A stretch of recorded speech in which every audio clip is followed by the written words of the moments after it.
ازيكم عاملين ايه؟ اخباركم ايه؟ لو انتوا بقى حابين تسافروا انجلترا عشان تشتغلوا فده فلوج رقم 2.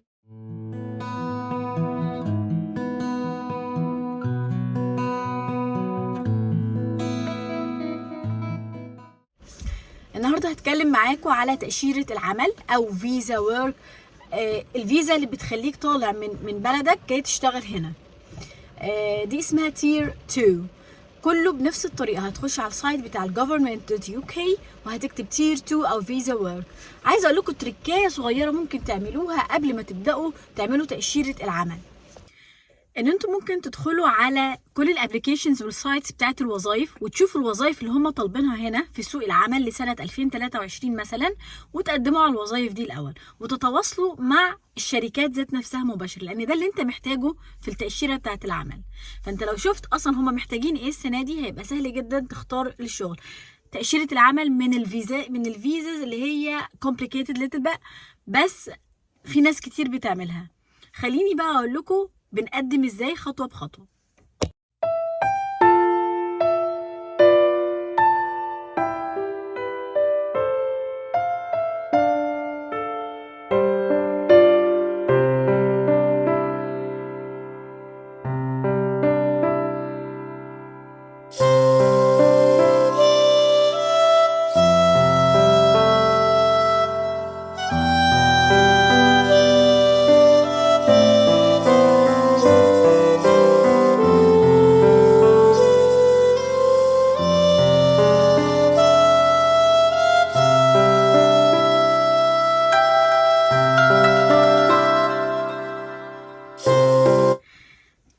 في كمان حاجات مطلوبة منك، لازم يكون عندك بنك ستيتمنت، لازم يكون عندك حساب بنكي.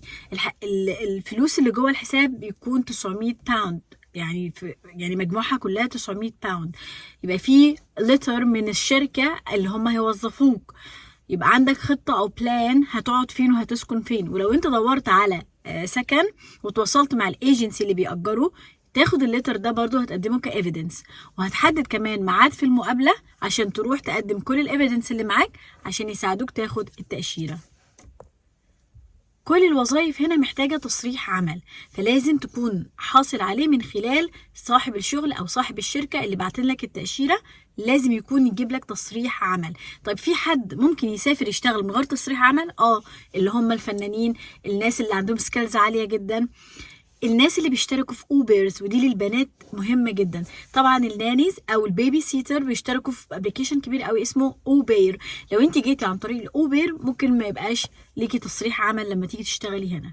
واوبير من الابلكيشنز المهمه جدا اللي الناس بتستخدمها هنا. مثال صغير، بعض الاسر بيبقوا عايزين نانيز لعيالهم عشان هما بيسافروا او عشان هما بيدرسوا، فبيبقوا عايزين مثلا حد من بلد معين او من دين معين، فبيدوروا على الاوبير.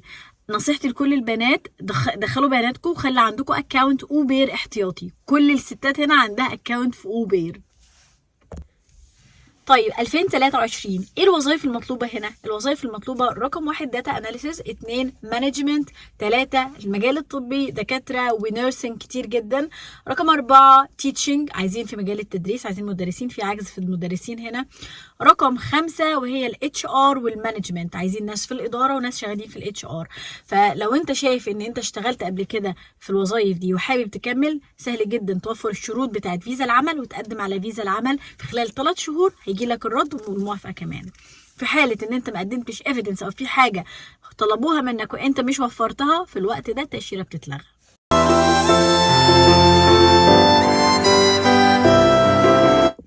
حاليا اكتر حاجه مطلوبه وما كانتش موجوده قبل كده التقديم في الارميز او الدفاع المدني، وهم شاملين free courses free recruitment، يعني هيدولك كورسز ببلاش جدا، ببلاش كلها تقريبا.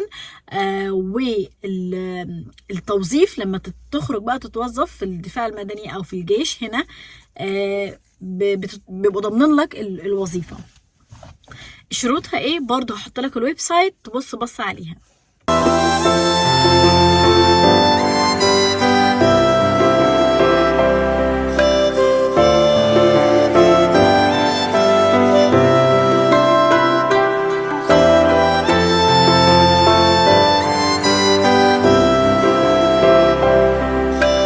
الوظائف اللي بتبقى من جنسيات تانية مش بريطانية وبينضموا للجيش أو للدفاع المدني بتبقى وظائف إدارية مش وظائف دفاعية.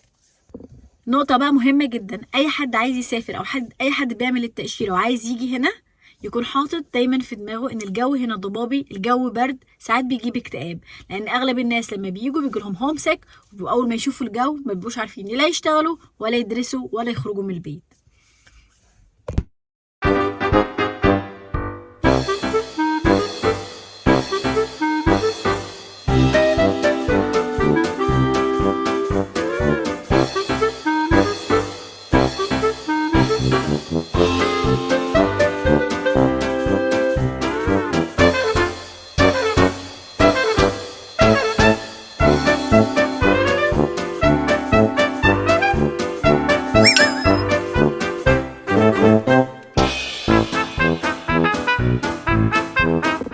اتمنى يكون الفلوج عجبكم واستفدتوا منه، وما تنسوش تعملوا سبسكرايب ولايك for part 3.